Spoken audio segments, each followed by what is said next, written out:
नमस्कार, सी न्यूज़ भारत में आप सभी का स्वागत है। मैं हूं आपके साथ रचा सिंह। वक्त हो चुका है अलीगढ़ बुलेटिन का। अलीगढ़ जनपद के थाना लोधा क्षेत्र के गांव हयातपुर विजेरा में एक उच्च प्राथमिक विद्यालय के प्रधानाचार्य का विद्यालय के अंदर बंदूक लेकर घूमने का वीडियो सोशल मीडिया पर वायरल हो गया। बंदूक के साथ प्रधानाचार्य को विद्यालय में घूमते देख ग्रामीण एकत्रित हो गए और इसकी सूचना ग्राम प्रधान को दी, जहां ग्राम प्रधान मुनेन्द्र कुमार ने मौके पर पहुंचकर मामले को संज्ञान में लिया। तभी ग्राम प्रधान व ग्रामीणों को देखकर प्रधानाचार्य बौखला गए और गाली गलौज करने लगे। जहां मामला बढ़ता देख ग्राम प्रधान ने लोधा पुलिस को सूचना दी। लोधा थाना अध्यक्ष विपिन यादव ने मौके पर पहुंचकर ग्रामीणों को समझा बुझाकर शांत किया। वहीं ग्राम प्रधान मुनेन्द्र कुमार ने बताया कि उच्च प्राथमिक विद्यालय के प्रधानाचार्य धर्मेंद्र कुमार शर्मा बच्चों को पढ़ाने के बजाय मोबाइल में व्यस्त रहते हैं। जब ग्रामीण शिकायत लेकर प्रधानाचार्य के पास जाते हैं तो वे अभद्र भाषा का प्रयोग करते हुए दबंगई दिखाते हैं। वहीं बीते दिन भी प्रधानाचार्य अपनी बंदूक लेकर स्कूल में आए और गेट पर खड़े होकर ग्रामीणों से गाली गलौज करने लगे। वहीं मौके पर पुलिस के साथ बेसिक सुरक्षा अधिकारी डॉक्टर राकेश सिंह मैं टीम के साथ मौके पर पहुंच गए और घटना की पूरी जानकारी ली। बेसिक शिक्षा अधिकारी राकेश सिंह ने बताया कि हमें सूचना प्राप्त हुई थी कि एक प्रधानाचार्य विद्यालय में बंदूक लेकर प्रवेश कर गया है, तो तहसीलदार व एबीएसए मौके पर पहुंच गए। मौके पर पहुंचकर हमने मामले की जांच की तो प्रधानाचार्य को गलत पाया गया, जिसके बाद जिलाधिकारी को मामले से अवगत कराया गया। जांच के आदेश दे दिए गए हैं, जल्द ही कार्रवाई की जाएगी। जी साहब, आप आज प्राथमिक विद्यालय विजेरा में आए हो, क्या सूचना मिली आपको?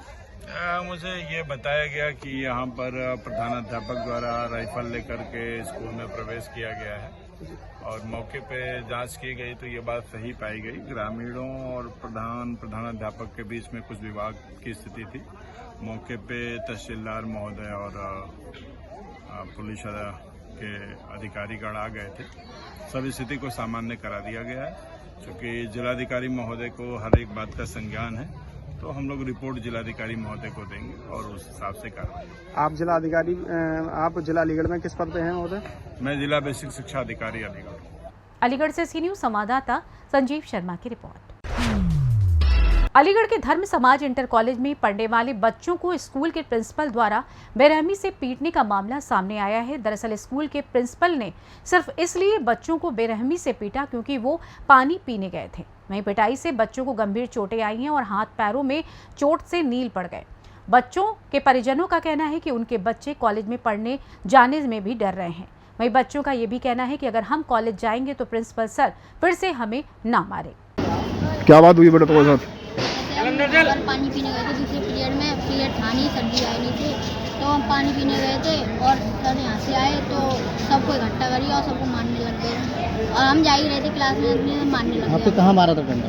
यहाँ पर मारा था। चोट ज्यादा चोट आई थी? हाँ, वो तो मिट गए निशान। कौन से सर हैं, क्या नाम है उनका? कौशलेंद्र यादव। कौन है टीचर है, कौन है यहाँ पे? प्रिंसिपल है। तुम्हारे साथ क्या किया? सर हम वहाँ पर पानी पीने गए थे दूसरे पीरियड में, पीरियड लगा नहीं था तो वहाँ पर हम पानी पीने गए तो सर भी आ गए और उनने हमें डंडे से मारा और पैरों के निशान है और इनको भी मारा था। कौन से सर जी थे, क्या नाम है उन सर का? कौन है सर? कौशलेंद्र यादव प्रिंसिपल। अच्छा, कौन सी स्कूल की घटना है? ये डीएफ इंटर कॉलेज। क्या नाम है तुम्हारा? मुकेश कुमार। क्या घटना हुई आपके बच्चे के साथ में? मेरा भतीजा है लोकेश और धर्म समाज इंटर कॉलेज में पढ़ता है और उसको प्यास लगी थी तो वो पानी पीने गया और पानी पीने गया तो प्रिंसिपल साहब ने उसे देखा तो उसको पानी पीते में ही उसको इतना डंडे से मारा है कि इतने भयंकर नीले पड़ रहे हैं, आगे पीछे बहुत गहरे गहरे निशान बने नीले कलर के, जख्मी तरह हो गया एक तरह का। और हम स्कूल जा भी नहीं रहे, स्कूल नहीं जा रहा था सुबह, तो उसको समझाया बुझाया। जब उससे वो स्कूल छोड़ करके आए हम तो प्रिंसिपल साहब मिले नहीं है।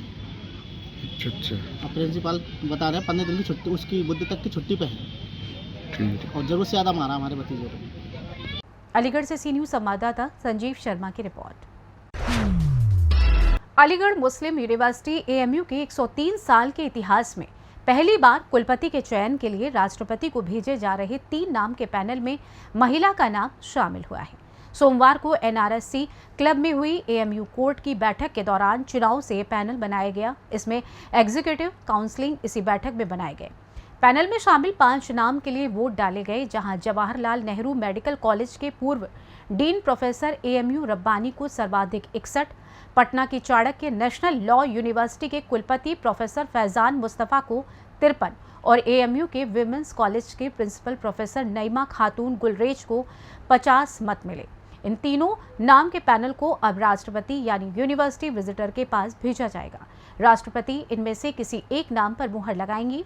बता दें कि प्रोफेसर नईमा खातून गुलरेज पैनल में शामिल होने वाली पहली महिला बन गई हैं। वो एएमयू के कार्यवाहक कुलपति प्रोफेसर गुलरेज की पत्नी हैं। इससे पहले 30 अक्टूबर को ईसी की बैठक हुई थी। इसमें 5 नाम का पैनल बनाया गया था, जिसमें collector university of Srinagar Jammu और कश्मीर के कुलपति प्रोफेसर कयूम हुसैन और जामिया मिलिया इस्लामिया यूनिवर्सिटी के सेंट्रल के मैनेजमेंट स्टडीज डिपार्टमेंट के प्रोफेसर फुरकान कमर का नाम भी शामिल था। कोर्ट की बैठक में वो चुनाव के दौरान पैनल से बाहर हो गए। प्रोफेसर फुरकान कमर को 45 और प्रोफेसर कयूम हुसैन को 43 वोट मिले, जबकि 191 सदस्यों में से 84 सदस्यों ने मतदान में भाग लिया। इनमें बसपा से अमरोहा के सांसद कुंवर दानिश अली, अलीगढ़ सांसद सतीश कुमार गौतम, बुलंदशहर सांसद भोला सिंह गौतम, बुद्धनगर के सांसद डॉक्टर महेश शर्मा, मेरठ के सांसद राजेंद्र अग्रवाल, राज्यसभा सदस्य हरनाथ सिंह यादव आदि लोग बैठक में शामिल नहीं हो सके। वहीं दोपहर बाद हुई मतगणना के बाद कार्यवाहक कुलपति प्रोफेसर मोहम्मद गुलरेज ने पैनल में 3 नाम के शामिल होने की जानकारी दी। किस नजर से देखते हैं? देखिए, एग्जीक्यूटिव काउंसिल ने 5 लोगों का एक पैनल बना करके एएमयू कोर्ट के पास भेजा था। 3 लोगों का यहाँ से चयन करके कोर्ट जो है भारत सरकार के पास भेजी। फाइनल जो फैसला है वो सरकार करेगी।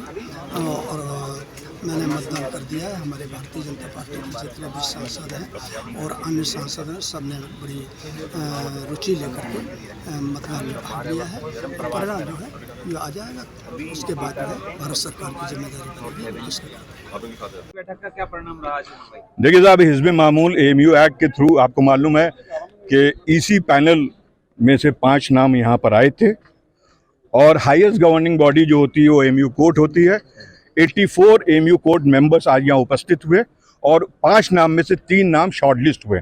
मैं आपको बता दूं, 5 नाम में जो पोलिंग हुई है, टोटल 84 पोलिंग मतलब के हमारे कोर्ट मेंबर शामिल हुए और इसमें जो 1 रैंक से लेके 5 रैंक तक, जो हाईएस्ट से लोएस्ट रैंक तक, उसके मैं आपको नाम बता दूं कि हाईएस्ट वोट जो मिले हैं प्रोफेसर एमयू रब्बानी साहब को 61, उसके बाद नंबर है प्रोफेसर फैजान मुस्तफ़ा साहब का 53 वोट्स, उसके बाद प्रोफेसर नईमा खातून साहिबा 50 वोट्स और प्रोफेसर फुरकान कमर साहब को 45 वोट्स और प्रोफेसर कयूम हुसैन साहब को 43 वोट्स। अब ये 3 नाम पहले के यानी कि professor MU Rabbani, professor Faizan Mustafa और प्रोफेसर नईमा खातून, ये 3 नाम जो हैं ये शॉर्ट लिस्ट हो गए हैं और ये नाम जो हैं कोर्ट के पैनल से प्रेसिडेंट ऑफ इंडिया जो विजिटर हैं अलीगढ़ मुस्लिम यूनिवर्सिटी के, उनकी उसके लिए जाएगी, उनके नॉलेज के लिए जाएगी और इन 3 नामों में से एक नाम पे मोहर लगा के वो अलीगढ़ मुस्लिम यूनिवर्सिटी का वाइस चांसलर नेक्स्ट घोषित करेंगे। क्या पहली बार कोर्ट की बैठक में किसी महिला बीसी का नाम आया है? हाँ, जहाँ तक मेरी जानकारी, आपका सवाल सही है, ये पहली बार नाम आया है। आज मतदान रहा है आपके? देखिए, ऐसा है कि आज जो हमारे कोर्ट के मेंबर थे उसमें 89 मेंबर्स को शामिल होना था, जिसमें से 84 मेंबर्स 84 मेंबर्स ने पार्टिसिपेट किया। माननीय सांसदों ने 9 सांसदों ने इसमें हिस्सा लिया। विजिटर्स के नॉमिनी 4 थे, उन्होंने हिस्सा लिया और हमारी जो और रिप्रेजेंटेटिव बॉडी है मुस्लिम एजुकेशन सोसाइटी है, वो डोनर्स कैटेगरी है, उसके लोगों ने हिस्सा लिया। 20 चेयरमैन थे हमारे उसमें, डीन ऑफ फैकल्टीज़ थे। तो आप ये समझिए कि court is the highest body of university की होती है। हमारे 3 फॉर्मर वाइस चांसलर उसमें आए। ये पूरी प्रक्रिया जो है वो नियम के अनुसार हुई और हमारे एक फॉर्मर वाइस चांसलर जो प्रोफेसर नसीम अहमद साहब हैं, जो 2 पहले इलेक्शन करा चुके हैं ईसी के कोर्ट के, मैंने उनसे रिक्वेस्ट की हाउस में, उन्होंने इस बात को मान लिया और पूरी प्रक्रिया जो थी पूरे पारदर्शी तरीके से हुई, जिसमें 3 नाम जो आए हैं उसमें प्रोफेसर उरूज रब्बानी साहब का नाम आया है, शॉर्ट लिस्ट जो हुए हैं 3। उसमें फैज़ान मुस्तफ़ा साहब, प्रोफेसर फैज़ान मुस्तफ़ा साहब का नाम, और प्रोफेसर नईमा खातून, ये 3 नाम आए हैं। जो 2 लोग का जिनका नाम नहीं आ पाया, उसमें आपके फुरकान कमर साहब का नाम नहीं आया, प्रोफेसर अय्यूब निसा का नाम। मुझे उम्मीद है कि ये नाम जो हैं ये मिनिस्ट्री ऑफ एजुकेशन की तरफ से माननीय राष्ट्रपति महोदया को जाएंगे, और मुझे उम्मीद है कि यूनिवर्सिटी को एक नया वाइस चांसलर जल्दी मिलेगा। मेरी उम्मीद है कि यूनिवर्सिटी में जितने दिन से ये चल रहा था कि नया परमानेंट वाइस चांसलर नहीं है, यूनिवर्सिटी को नया वाइस चांसलर मिलेगा। ये यूनिवर्सिटी के हित में, देश के हित में काम करेगा। पिछले साल एक सवाल लगातार उठता रहा है कि बहुत सारे लोगों की नुमाइंदगी कोर्ट के माध्यम से जो आती थी वो नहीं आई, चाहे छात्र संघ हो, चाहे शिक्षक संघ हो, तमाम ऐसी बॉडीज हैं जिनके रिप्रेजेंटेटिव आए, उनके चुनाव नहीं हुए, वो लोग यहाँ नहीं आ पाए। उसमें उनके मन का भी एक मलाल रहा। नहीं, उसमें देखिए ऐसा है कि माननीय हाई कोर्ट का एक आदेश था, उसमें ये था कि परमानेंट वाइस चांसलर जब आ जाएंगे तो वो बाकी कोर्ट के मेंबर्स की प्रक्रिया को पूरे करेंगे।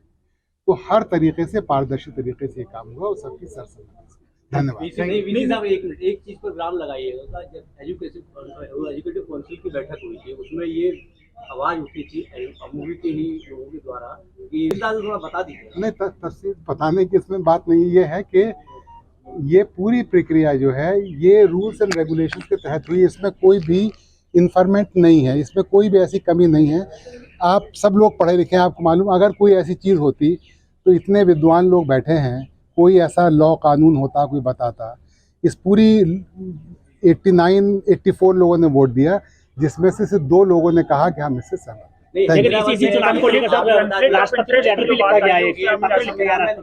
संविधान में ऐसा नहीं है कि बीसी नहीं ले सकते। मेरे को ये है कि इस पे विराम लगाइए कि जो आपको वहाँ पर भी मेजोरिटी ने समर्थन किया था कि आप अध्यक्षता कीजिए, आप खुद बताइए कि मेजोरिटी नहीं, वहाँ पे भी मुझे समर्थन मिला, यहाँ पे भी मुझे समर्थन, तभी आपने अध्यक्षता। तभी ये जो लेकिन आपके राष्ट्रपति महोदय को जो कंप्लेन की गई है और कॉन्फ्लिक्ट ऑफ इंटरेस्ट का लेटर लिखा गया, देखिए ये प्रजातंत्र है, यहाँ पे हर आदमी को अपना अधिकार है अपनी बात कहने का और तांत्रिक तरीके से कहने का अधिकार है। लेकिन पूरी यूनिवर्सिटी के हम सब लोगों ने डॉक्यूमेंट्स देख के और रजिस्ट्रार साहब ने यूनिवर्सिटी के सारे फंक्शनरीज को देख के पूरी प्रक्रिया को पूरी पारदर्शिता से। Thank you. अलीगढ़ से सी न्यूज़ संवाददाता संजीव शर्मा की रिपोर्ट। अलीगढ़ नगर निगम बोर्ड की दिन भर चली बैठक में अलीगढ़ का नाम हरिगढ़ किए जाने का प्रस्ताव पास हुआ है। इसे अब शासन के पास भेजा जाएगा। वहीं बैठक में उठाए गए सवालों के बीच जलकर विभाग में बड़ा फर्जीवाड़ा सामने आया, जिस पर नगर आयुक्त अमित आसेरी को तकनीक कमेटी बनाकर जांच करने का भरोसा दिया गया है। कई बिंदुओं पर प्रश्नों के जवाब न मिलने पर पार्षदों ने हंगामा भी किया।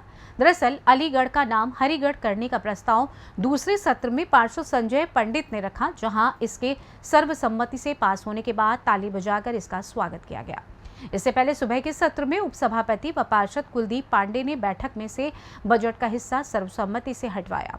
तर्क दिया कि सदन में अधिनियम की अनदेखी की जा रही है। बजट के लिए बुलाए गए सत्र में अन्य किसी विषय की चर्चा नहीं होती। उपसभापति ने जलकर विभाग में व्याप्त अनियमितताओं के साक्ष्य पेश करते हुए प्रश्न रखते हुए कहा कि विभाग में की गई खरीदारी व भुगतान में महाप्रबंधक जलकर के हस्ताक्षर नहीं है। सामग्री भुगतान बिल पर जेई के हस्ताक्षर तक नहीं है। इसी तरह कई सारे बिंदु सामने आने पर नगर आयुक्त ने कहा कि इसकी जांच तकनीकी कमेटी से कराई जाएगी। कमेटी में 5 पार्षद भी शामिल होंगे। सदन में बैठने को महिला पार्षदों को जगह नहीं मिली तो पुरुष पार्षदों ने नारे भी लगाए। वहीं इस दौरान अपर नगर आयुक्त राकेश यादव, ऋतु पुनिया, संजीव सचिवालय, अशोक सिंह, मुख्य अभियंता सुरेश चंद, महाप्रबंधक जल अनवर ख्वाजा, उपनगर आयुक्त राजकिशोर प्रसाद आदि लोग मौजूद रहे। की हैसियत से तमाम भ्रष्टाचार के तमाम ऐसे आरोपों को आपने पर्दाफाश किया, उजागर किया। जीएम जलगल का मामला हो, चाहे इसके अलावा और भी कई विभागों के मामले थे। क्या आप मानते हैं कि नगर निगम में भ्रष्टाचार है? पूरी तरह भ्रष्टाचार है। अधिकारी सबकी नहीं कहता, कुछ अधिकारी इसमें लिप्त हैं। उनका ध्यान नगर निगम की व्यवस्थाओं पर नहीं है, पार्षदों की सुविधाओं पर नहीं है। अपनी व्यवस्था कैसे बने उनका ध्यान पूर्ण रूप से इस पर निर्भर है। और ये आपको मैं भरोसा दिलाना चाहता हूँ कि ये जो लड़ाई छिड़ी है भ्रष्टाचार की, ये रुकेगी नहीं। जब तक कार्रवाई होने तक, FIR दर्ज होने तक हम रुकेंगे नहीं पार्षद। किस तरह के मुद्दे उठाए?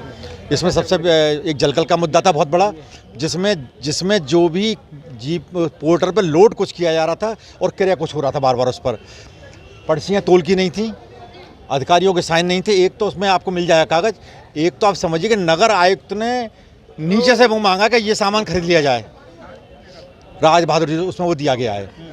होल्डिंग का विषय मैंने उठाया, हमारा किसी के विषय नहीं है।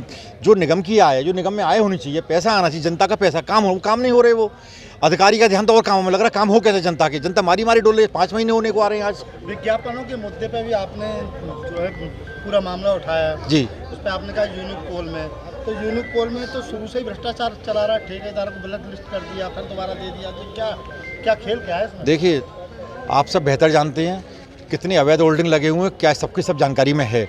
और मैंने जो 10 पॉइंट गिनाए, उन सब की वसूली हो रही है, उन सबके ठेके अलग से उठने चाहिए। मैंने कहा 8-10 करोड़ की उसमें उन सबके मुद्दे उठाए। क्यों? प्रदेश के मुख्यमंत्री लगातार जीरो टॉलरेंस की बात कर रहे हैं, सरकार लगातार प्रयास कर रही है कि भ्रष्टाचार खत्म हो, कैसे खत्म कर रही है? देखिए सर, ये पहली बोर्ड की मीटिंग है। अगली बोर्ड की मीटिंग में अगर ये कार्रवाई नहीं हुई, मैं पूरी तरह से पार्षदों को लेकर धरने पर बैठूंगा और इन अधिकारियों के खिलाफ FIR कराई। क्यों? ये जनता का पैसा, पार्षद 2-2 काम के लिए भागे डोल रहे, पुलिया को भाग रहे हैं, लाइट को भाग रहे हैं, परेशानी को भाग रहे हैं, और इन्हें मतलब ही नहीं है। पार्षद बेवकूफ़, मैं फिर कहा, आज भी कहा था, बोर्ड विधायक का है, नगर निगम कार्यपालिका है। अगर नहीं करोगे तो हम कोई काम नहीं होने देंगे। कोई प्रस्ताव पास नहीं। 5-5 लाख के काम बने हैं, 50 लाख की सड़क बन रही है, 50 लाख की, 5 लाख का एक कर्मचारी का निर्माण कार्य हो रहा है। बिल्कुल नहीं होने दिया जाएगा। और आप भरोसा रखें, पार्षदों के साथ, पार्षदों के सहयोग से बिल्कुल कदम पीछे, चाहे परिस्थिति कहीं भी आगे आ जाए, पूरी ताकत से। और मैंने ये भी कहा कि कार्यकारिणी जो भी जांच कमेटी बने उससे मुझे ना रखा जाए, मैं रखूंगा भी नहीं, और पार्षद उसमें रहेंगे।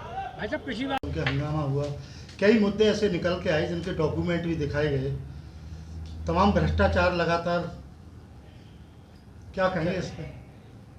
जो पार्षदों द्वारा जन समस्याओं को देखते हुए मुद्दे रखे गए हैं, मैं सभी पार्षदों को, अलीगढ़ की जनता को विश्वास दिलाता हूँ कि हर उस पर मुद्दे पर कड़ी कार्रवाई करी जाएगी। सारे विभाग जो उसके जिम्मेदार हैं उस पर अपने अपने क्षेत्र में जो उनकी ड्यूटी है वो प्रॉपर तरीके से पूरी करेंगे, और जो हमारे अलीगढ़ की समस्याएं हैं उसको हम निपटाने के लिए पूरी एक टीम के संग काम करेंगे। जो विभिन्न मुद्दे, चाहे वो जलकल विभाग का हो, चाहे वो सोडियम लाइट का हो, चाहे वो किसी भी विभाग के हों, मैं आश्वस्त करता हूँ उस पर पूरी निष्पक्ष जांच कराई जाएगी, और जो भी उसके प्रति जवाबदेही अधिकारी होगा उसके विभाग पे कार्रवाई करी जाएगी। चूँकि जो शिकायतें आई वो कहीं बोर्ड के अंदर आई, बोर्ड के आप अध्यक्ष हैं, तो इस पूरे मामले की जांच किससे कराएंगे, कैसे करेंगे, बताओ? ये जो इसमें जो कितने समय में हो जाएगी ये इसमें कई मुद्दे आए हैं वो 2017, 2018 या उससे पुराने 2020 और 21 के हैं वो ज़्यादातर उसमें। तो जो भी उसके समक्ष उस टाइम पे अधिकारी रहेंगे उनके खिलाफ अगर जांच में जो भी अगर पाया गया तो उनके खिलाफ कार्रवाई करी जाएगी, और नगर आयुक्त महोदय उस चीज़ को इंश्योर करेंगे कि इसकी जो जांच तुरंत उस पर बिठाया जाए कि वो जो उन्होंने पॉइंट रेज करे हैं। दूसरा एक बहुत अच्छा वो था विषय कि निगम की आमदनी बढ़ाने के लिए जो पॉइंट आए हैं, जिन पे टेंडर नहीं उठे हैं उसकी प्रक्रिया शुरू करा के उसकी टेंडर प्रोसेस बढ़वा के, ताकि निगम की आय, जितनी निगम की आय होगी हम उस तरीके से शहर का ज़्यादा विकास कर पाएंगे। जैसे हमारे इस बार का लक्ष्य रहा है कि हम हाउस टैक्स के माध्यम से निगम का जो अब तक का रेवेन्यू था वो अब तक पिछले साल 8 करोड़ का था। मैं बहुत धन्यवाद देता हूँ पार्षदों का, CATO टीम का और पूरी निगम का, जो इस बार 35 करोड़ का हमने अब तक कर चुके हैं, कि हमें उम्मीद है पूरी कि हम 100 करोड़ का इस बार पार करके जाएंगे, और वो 100 करोड़ रुपए इस शहर के विकास के लिए ही लगेंगे। तो इसी तरीके का एक मुद्दा आया जिस तरह से, वो भी पुराने ही मुद्दे हैं, नए जो प्रोसेस है उसमें वो कार्रवाई जो भी चल रहा है वो प्रोसेस के थ्रू ही चल रहा है। जो कमेटी बनाने की बात की वो भी हम देखेंगे कि कैसे करी जाएगी, और जो विभिन्न जैसे शॉपकीपर के आगे नाम पट्टिका की बात थी, या घर के ऊपर साइन बोर्ड लगाने की बात है, या वो टंकी पे विज्ञापन की बात है, जो अलग अलग कैटेगरीज हैं उसका एक टेंडर के थ्रू उस प्रोसेस को आगे कार्रवाई करी जाएगी ताकि निगम की आय बढ़े और शहर का काम हो। सर वहीं दीपावली अलीगढ़ से सी न्यूज संवाददाता संजीव शर्मा की रिपोर्ट। जनपद अलीगढ़ के थाना लोधा क्षेत्र के इस्माइलपुर गांव में ग्रामीणों के बीच उस वक्त अफरा तफरी और भगदड़ मच गई जब चंद घंटों पहले इस दुनिया में जन्म लेने वाली एक नवजात बच्ची मां की गोद की जगह सड़क किनारे पड़ी हुई मिली। नवजात बच्ची के सड़क के किनारे पड़े होने की सूचना पर ग्रामीणों का जमावड़ा मासूम को देखने के लिए मौके पर लग गया और सूचना पुलिस को दी गई। सूचना मिलते ही मासूम के लिए मसीहा बनी लोधा पुलिस मौके पर पहुंची और उसको देर रात अलीगढ़ के मोहनलाल गौतम राजकीय चिकित्सालय में स्वास्थ्य हेतु भर्ती कराया गया, जिसके बाद पुलिस नवजात बच्ची को जन्म देने वाली उस पत्थर दिल मां और पिता की तलाश में जुटी हुई है, जिस पत्थर दिल मां के द्वारा इस नवजात बच्ची को 9 महीने अपनी कोख में रखने के बाद जन्म देने के बाद भूख प्यास से तड़पते हुए सड़क किनारे मरने के लिए फेंक दिया गया। अलीगढ़ से सी न्यूज़ संवाददाता संजीव शर्मा की रिपोर्ट। उत्तर प्रदेश एटीएस के द्वारा जनपद अलीगढ़ में 2 अलग अलग जगह से आईएसआईएस आतंकी संगठन से जुड़े 2 सदस्यों को दबिश देते हुए गिरफ्तार किया गया है। उत्तर प्रदेश एटीएस के द्वारा गिरफ्तार किए गए आईएसआईएस सदस्यों में एक एएमयू का पूर्व छात्र है, तो वहीं दूसरा एएमयू का मौजूदा छात्र बताया जा रहा है। आपको बता दें कि एटीएस को ये सफलता उस वक्त मिली जब देश की राजधानी दिल्ली की स्पेशल सेल के द्वारा पिछले दिनों 3 आतंकियों को गिरफ्तार किया गया था। गिरफ्तार किए गए उन तीनों आतंकियों के क्रम में मिले इनपुट के बाद यूपी एटीएस के द्वारा आईएसआईएस आतंकी संगठन से जुड़े दोनों सदस्य की गिरफ्तारियां की गई। वहीं यूपी एटीएस के द्वारा गिरफ्तार किए गए दोनों सदस्यों के तार एएमयू से जुड़े होने के चलते जिले में हड़कंप मचा हुआ है।